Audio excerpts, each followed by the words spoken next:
अस्सलाम वालेकुम। गुर्दों से बीप आना या खून आना देखें इंतहाई ख़तरनाक हालत है गुर्दों की। ये निशानी है ज़ख्मों की, वर्म की। इसमें तरीका इलाज जो है आपके साथ, वैसे तो ज़रूरी है पहले मुकम्मल तशख़ीस की जाए कि ये मर्ज़ पैदा क्यों हुआ है, उसके हिसाब से जो है उसका वो इलाज जो है वो किया जाए। फिर भी आपकी इन्फॉर्मेशन के लिए कुछ चीज़ें मैं आपके साथ शेयर करता हूँ। सबसे पहली बात तो आपको ये पक्का पता होना चाहिए कि मसला शुरू कहाँ से हुआ। क्या गुर्दों में कोई पत्थरियाँ वगैरह थी? अगर तो पत्थरियाँ थी तो तरीका इलाज कुछ इस हिसाब से होगा। अगर गुर्दों में पत्थरियाँ नहीं हैं, गुर्दे कमज़ोर ही इतने हो गए हैं। देखिए, अगर तो बुज़ुर्ग आदमी है, 60-70 साल उम्र होगी या 65-60, सीधी बात करूँगा, 75 साल है, 70 साल है, फिर तो कवर होना बड़ा मुश्किल होता है कि ये समझे कि बहाना बना रहा है। ठीक है, तो अगर तो जवान आदमी है, दवाइयों का बोझ बर्दाश्त कर सकता है, तो मैं कुछ चीज़ें आपके लिए बड़ी आसान फ़हम और सस्ती चीज़ें आपको मैं बताने वाला हूं, जिससे इंशाल्लाह गुर्दों की पीप आना, गुर्दों से खून आना इंशाल्लाह आपका ठीक हो जाएगा, बशर्ते ये कि उसमें पत्थरियाँ ना हों। अगर तो पत्थरियों की वजह से ये ज़ख़म बन गए हैं तो पत्थरियों का खराज भी बड़ा ज़रूरी है, वरना ये बार बार ऐसे ही मामलात होते रहेंगे।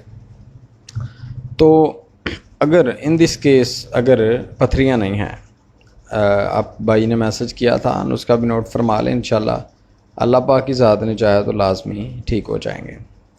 इसमें जनाब अली आपने क्या करना है, देखें ये तमाम जो मसाइल आप बता रहे हैं ये शुरू आपके जिस्म में तेज़ाबियत से ही होते हैं। तेज़ाबियत शुरू होती है, बढ़ते बढ़ते बढ़ते पत्थरियाँ बनना, फिर पत्थरियों से पत्थरियों के खराज के लिए ऐसी अद्वियात देना कि जो ज़ोर लगा के पत्थरियाँ खारिज करें, ना कि उनको पिघला के खारिज किया जाए या रेज़ा रेज़ा करके। तो उनसे दवाइयों से वो बार बार ज़ोर लगता है, पत्थरियाँ बाज़ का नालियों में अटक जाती हैं, ऐसे मामलात भी होते हैं। अगर ऐसे मामलात नहीं हैं तो फिर इसमें हम काम करेंगे 2-3 चीज़ों पे, 2-3 नुस्खे इंशाल्लाह मैं आपको बताऊंगा, नोट फरमा लें। सबसे पहले तो आप इसमें अक्सीर वरम देंगे ताकि गुर्दों का वरम उतरे, सोजिश उतरे। उसके लिए आपने क्या चीज़ देनी है, हल्दी 10 ग्राम, मलट्ठी 10 ग्राम, सौंफ 10 ग्राम, रेवंद खताई 30 ग्राम, नार कचूर 10 ग्राम, सूंड 10 ग्राम। ये तमाम चीज़ों का आप सफ़ूफ बना लें। एक नुस्खा आपका ये तैयार होगा जिसे हम अक्सीर वरम कहते हैं।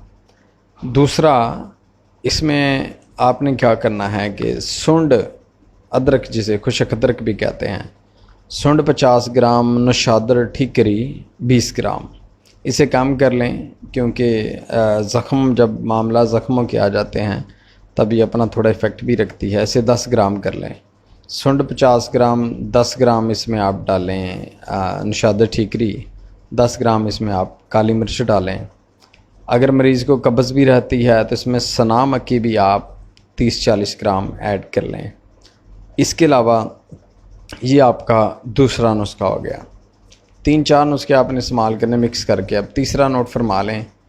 तीसरे में क्या जी, इसमें आपका कलमी शोरा है, जौ खार है।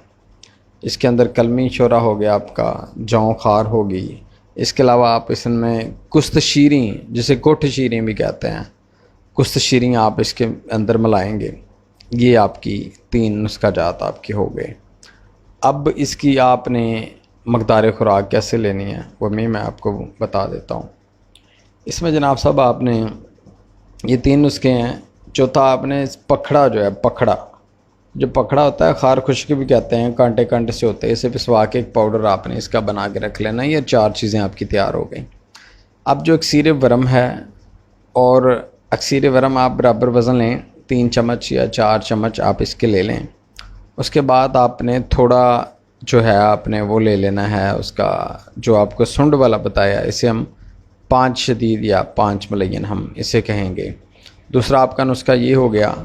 तीसरा जो आपको मैंने बताया, अब सबको आपने बराबर वज़न कर लेना है। बराबर वज़न करने के बाद इसको जनाब साहब आपने 1 छोटा चम्मच सुबह, दोपहर, शाम इसको खिलाना है।